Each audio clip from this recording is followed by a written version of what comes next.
Hello, everyone. This is Carlos Casados with Hypnotherapy Breakthrough. Thanks for watching.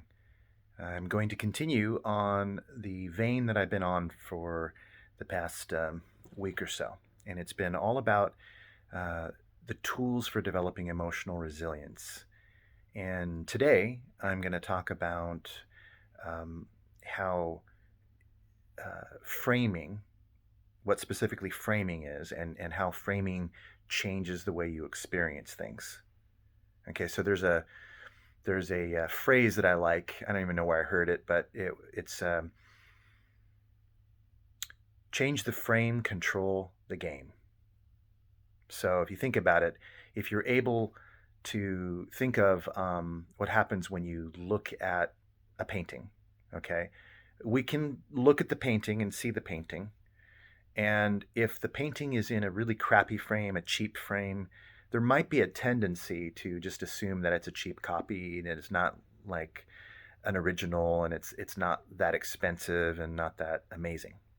That's possible, right? You could still examine and notice that it's a good painting and that it's worthy, but it's also possible that you could be distracted by the fact that it was surrounded by something really cheap and therefore it must not be very valuable. So we can understand that that's a big part of it, right? How you wrap something haphazardly could potentially alter the way people experience it. And so all of this is to say that the frame you put around something can greatly enhance or um, degrade your experience. It's part of the persuasion that happens when you first come into the knowledge of something. There's this sort of way we wrap things, the context we put around things. So that's what we call an NLP, a frame. Okay, and there are different kinds of frame. There are a whole bunch of them. I'm only going to talk about a couple of them. Um, there's something called a pre-frame. Okay, a pre-frame is when you set it up so that the very first thing that you're experiencing um, causes your mind to presuppose something about it.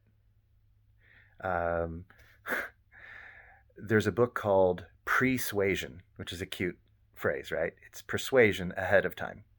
Technically, it's just persuasion, but Persuasion is a great book. It's by Robert Cialdini. You can look it up. He also wrote a book called Influence, and it's all about the methods for ethical influence.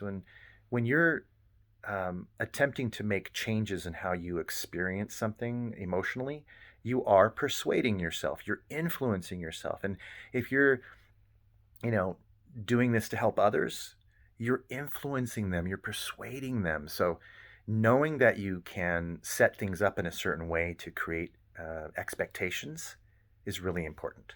And the subconscious mind gets kind of primed to think in along a certain track if you see certain things that might indicate it. This happens all the time, with jokes. People get set up for the joke because of the way you set up the frame, and then suddenly the punchline lands and everybody laughs, right? It's because there's a little bit of expectation that starts to precede actually hearing the punchline. And so when it hits, boy, it lands, and it lands hard, right? But consider things like I love you, but, okay? Hopefully, at least some of you have heard that before. What happens when someone says, I love you, but isn't it true that the but part of that statement causes you to assume that something bad's about to be said, something that you're not going to like, something that you're not going to agree with? Because I love you is great. Most people don't mind to hear that. But I love you, but implies that there's going to be something else, like the second shoe is going to drop now. And so you start to prepare for, oh my gosh, what are they going to say? They love me, but what? And then it causes you to question, do they actually love me? Because they're saying, I love you, but as if, in this way, I'm not in touch with the love, right? So these are examples of pre-frames. You're setting it up, you're framing it ahead of time before you've even mentioned what you're going to mention. You've set the person up to feel a certain way about it. But what's important here is that you think in terms of how are you setting yourself up with the language, particularly that you use to describe your experience. Um, if you say to yourself, "Oh, I don't know about this day today. Um, I hope it's a good day. Um, I wonder what today's going to be like." Those statements start to indicate a mood, right? They start to suggest a mood. It's a bit like laying the carpet out for a particular kind of thing. Now, if you've listened carefully to what I said, oh, I hope it's a good day. I don't know. I wonder what this kind of day is going to be. It's a little bit like there's this tone of again, waiting for that second shoe to drop. It's like there's an expectation of maybe it's not going to be that good, and maybe there's going to be some discomforts involved. Now, if you do that, it makes it harder for the mind to search for the good stuff. It's also harder for the mind to steer your day in a positive direction because you've already begun steering it in a negative one. So if you want to influence your mind and your feelings, consider the frame you're putting around it. What is the language you describe it before you even experience, as you're entering into the experience? What's the frame that you put into it? Is it one of curiosity? Is it one of doubt and fear and suspicion? What kinds of words are you using? What kind of tonality are you using? Even if it's an internal tonality, some kind of inner voice, are you hearing that with a sense of curiosity, or are you hearing it with negativity? Right? These things are going to affect also what you picture. If all you can picture is bad things coming of it, you might start off with your head shaking. I don't know about that, right? Well, what happens when you witness it being the opposite of what you think? Well, now you've got this huge contrast between what you were expecting and what you actually had happen. But most of the time, what you're expecting manifests. So I don't know how many times it is, but let's just say 8 times out of 10, when you really expect something to go a particular way, usually it does. And if something's teetering between one way and another and you expect it to go one way, chances are it's going to go that way. So it might be better to be a little bit more open-minded, maybe with an emphasis on being able to, head it off at the pass, nip it in the bud, get ahead of the situation by projecting the best possible solution first, maybe suggesting resources in your frame. Think about that. If you suggest resources into the frame before you actually experience the thing, chances are you'll be more tapped into your resources. So what's an example of that?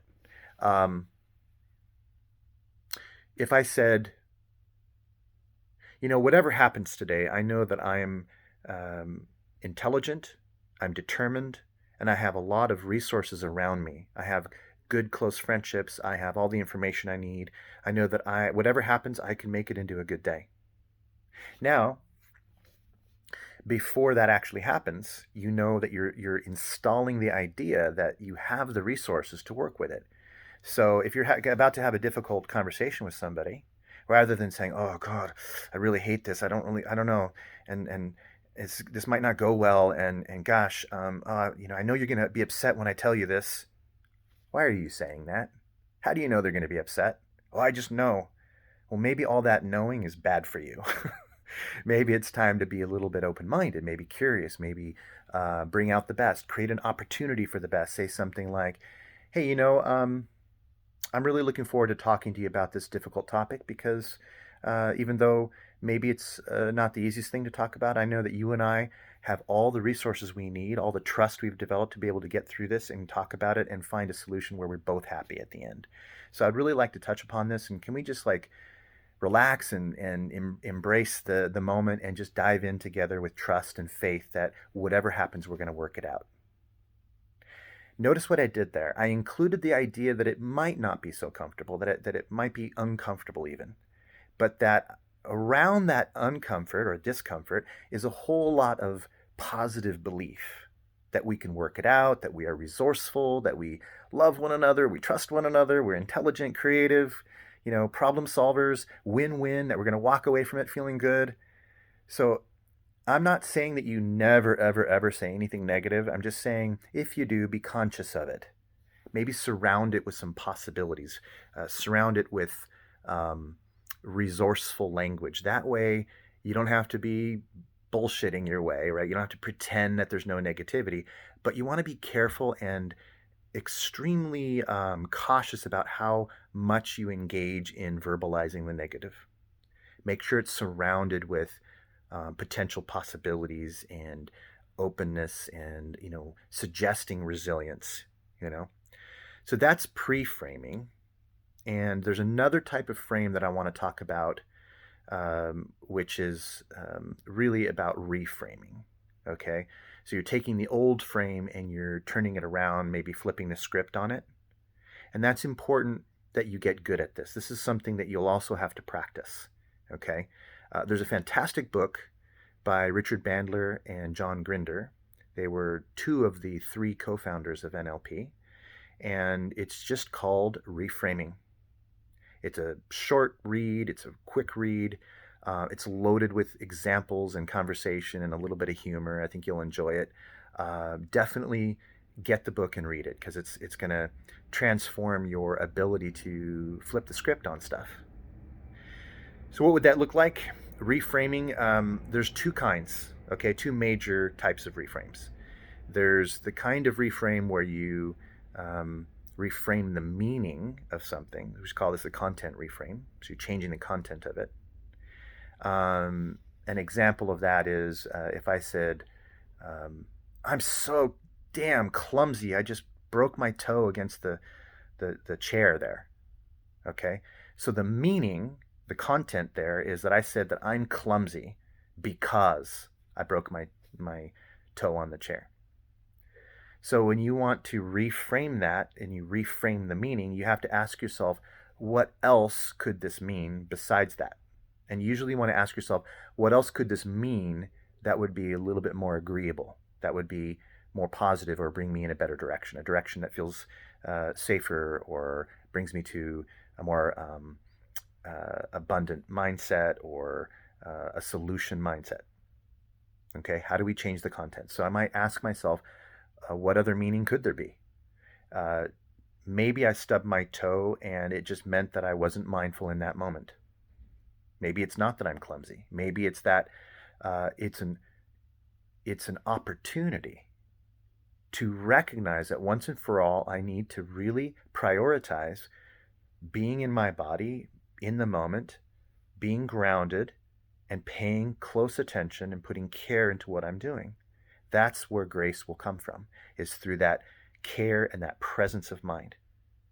Now, my old negative thinking might want to frame things quickly, and it's used to doing that. So what you're used to doing, you'll do quickly, right? You'll have to practice these things to get better so that it becomes quick. So learning that you could maybe put a piece of paper out and just write out a whole bunch of negative statements that you've said before. Like, man, I'm so unlucky because XYZ happened. Well, what are some other meanings that you could put onto that? Rather than unlucky, maybe something else is true. Like maybe you're actually dodging a bullet. Maybe there's something bigger that you actually avoided by that. Or maybe it's an opportunity for you to learn something about yourself. It can mean all sorts of stuff. Maybe it means that you know, it's an opportunity for healing. So that's a meaning reframe. The other kind is a context reframe.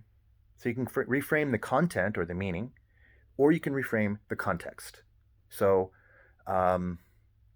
you just simply ask yourself, what is another context that this could actually be okay or even a good thing? So I got a traffic ticket today. Oh man, it sucks. So I might ask myself, okay, in what context would getting a traffic ticket be good?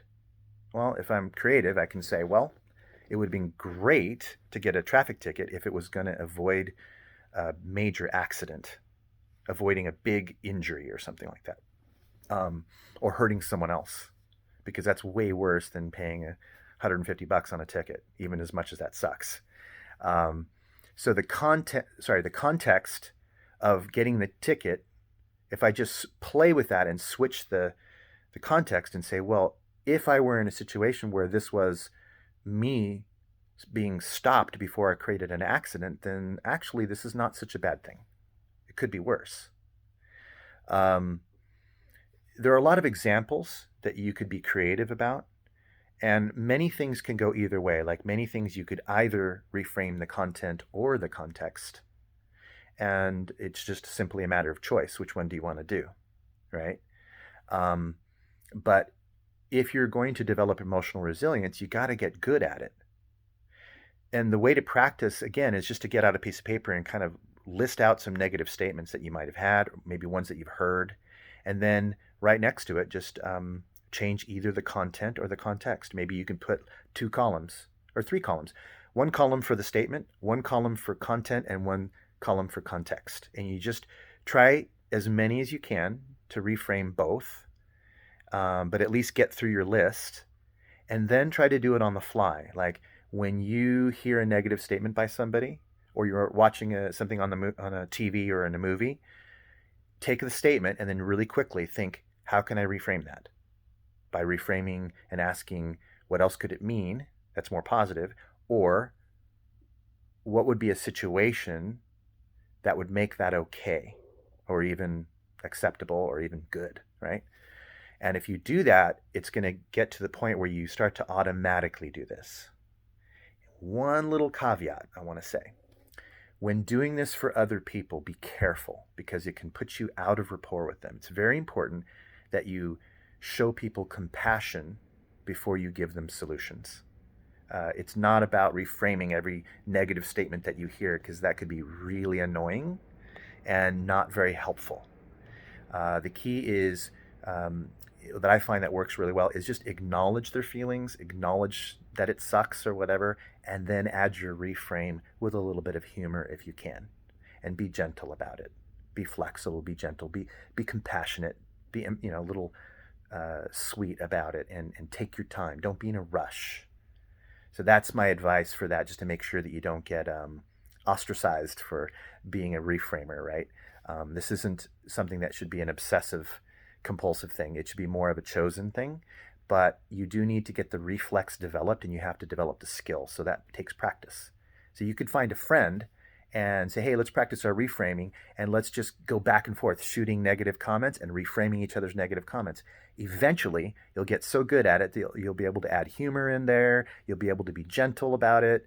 Remember, you can add in an element of understanding where they're at and then reframing. But all in all, you might even do the same thing for yourself. Oh man, this really does suck. I'm admitting to myself, this really freaking sucked. And you know what? It would be actually really bad if I had continued down that path. So I'm glad I now know about it. And this is actually good for me because, and you can reframe it. So hopefully that was helpful. I know this video was a couple minutes longer than the previous ones, but I had a lot more to discuss. So hopefully you can be okay with that. Trying to keep these videos fairly short. So that you can incorporate them in your life and not feel stressed about having a really long video to listen to.